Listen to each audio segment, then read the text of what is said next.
Hello, it's Keith here, and this is lesson 6 of the Photon series of my 650 assembly programming tutorials. What's Photon? Well, I guess you haven't seen any of the other videos if you don't know, but it's this little thing here that I'm staggeringly failing to control because I can't remember the keys for this system.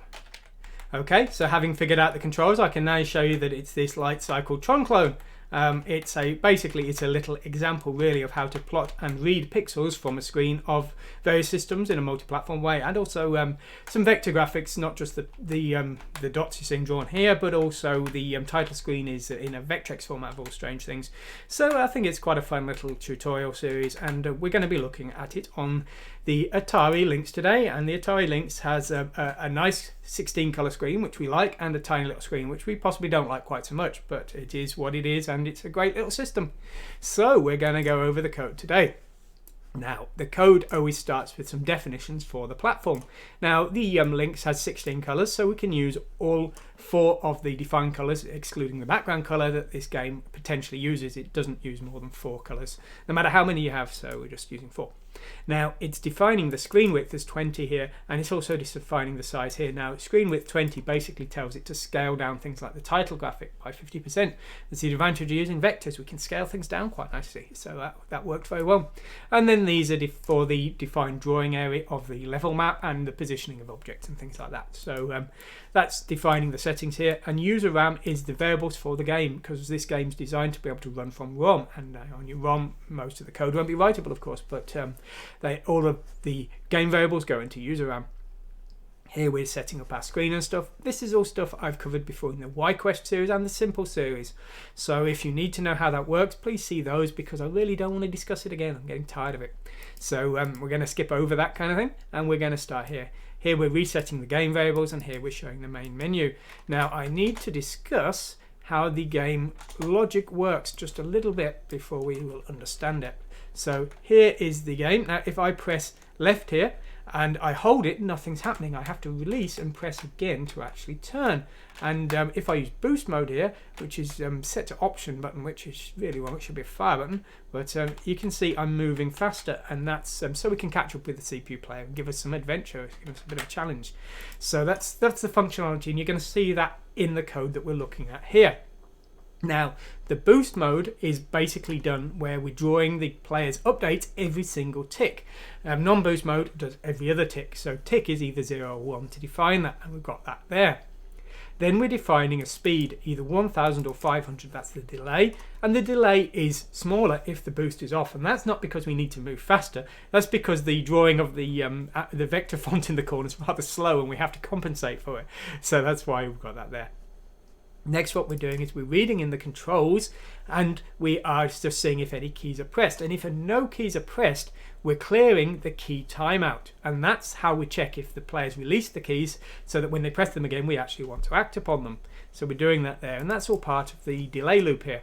And then we've got the actual code that's going to handle the movement of the player. So we're checking if the key timeout is still set, and that means the player hasn't released that key yet.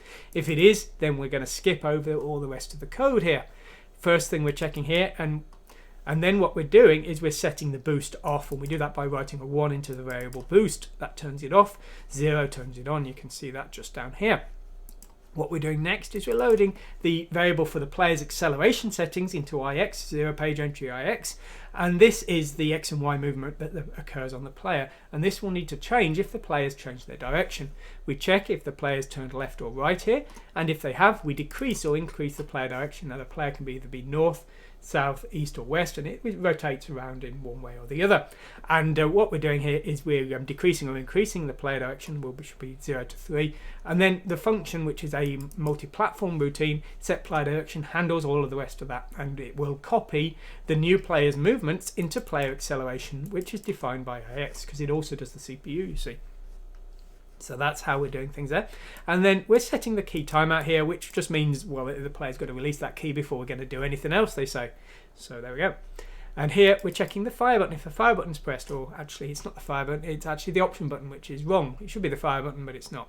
Anyway, we can maybe change that later on. But what we're doing here is we're checking to see if the player's got any boost power left, and if they haven't, we're skipping over. If they have, we're turning boost on by writing a 0. The actual boosting and the updating of the boost counter and all that kind of thing is done by handle player, and that also does the collision detection for the player, and handle CPU does the same for the CPU. And that's the end of the main loop. That's it. It's very small, and it should be, because we want most of the code to be multi-platform, so we've got less to port on new systems. Okay, so that's the main loop over. Now what we're going to do is we're going to discuss the graphics routines, and I think these are the fun bit of these lessons, because we get to see a PSET pixel plotting routine for each system, and you might need that if you're doing vector graphics, which is what we're doing today. So what this does, it will take a pixel position in B and C. It will use A as well on some systems that have a 320 pixel widescreen, but the Lynx has quite a lot less than 320 pixels, so we don't really need A here. We just use B and C and the color D.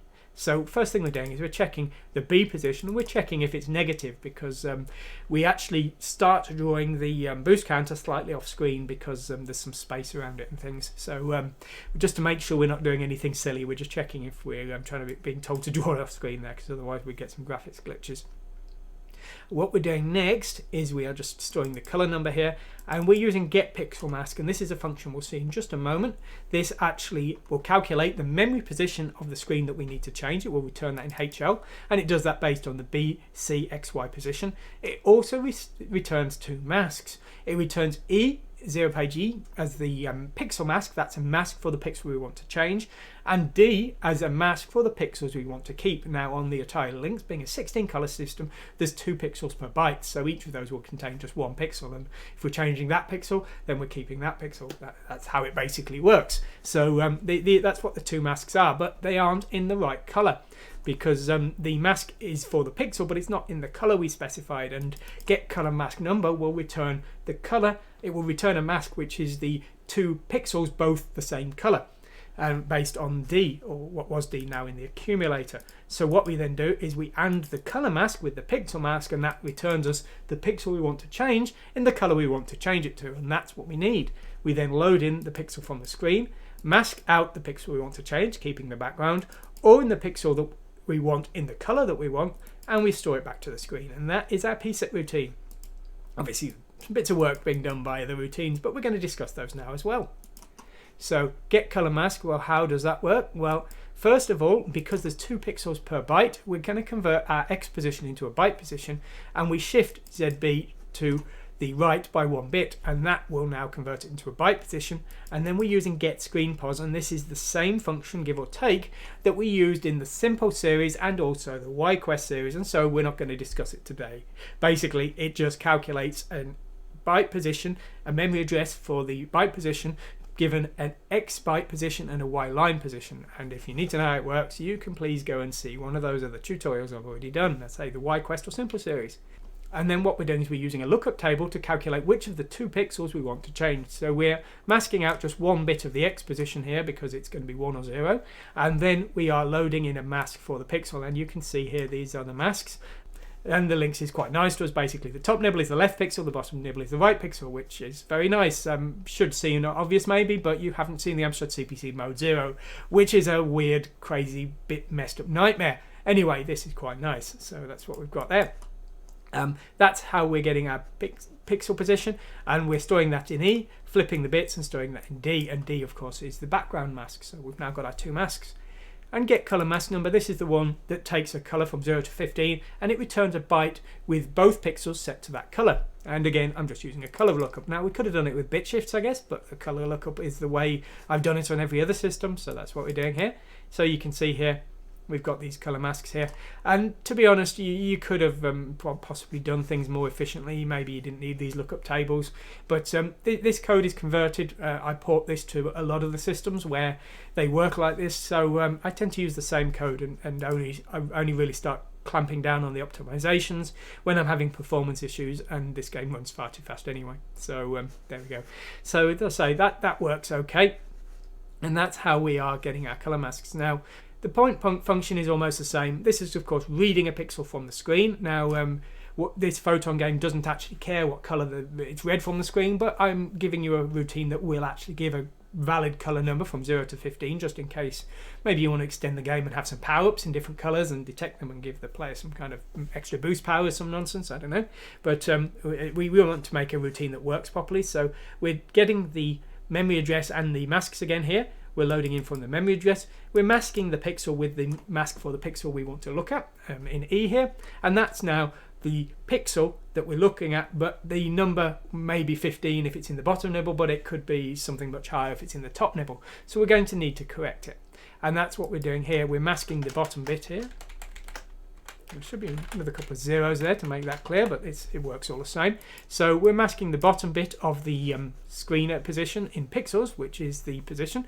If that's actually 1, then we're looking at the right-hand pixel, which is in the bottom nibble. So we're going to be okay there. So we just return that, shifting it from X to A. If we're looking at the top nibble, though, we're going to shift that 4 bits and then return it. And that will give us a 0 to 15 value here. And that's going to work for both systems. We've got the get screen pos here, and really that's about it. The screen routine for clearing the screen and also the joystick routine, they're all the same as the simple series, they're all the same as the YQuest series. So I think we're not going to discuss them today because I'm quite bored of them, and I'm hoping you are as well if you watch my other tutorials. Anyway, there we go. So that's Photon on the Atari Lynx. Lynx, as always, I'm not a fan of the sprite routines because they are buggy and annoyingly documented, and the sound.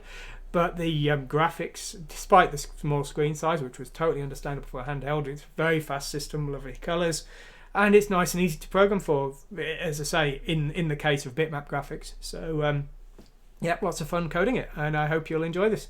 As I always say, you can go to my website, you can download the source code for this, and if you find any use for it in your own projects, even if they're commercial, good luck to you. I really don't care. I welcome you to have some fun with them, and you're welcome to modify it and make it better as well. I'm sure you could.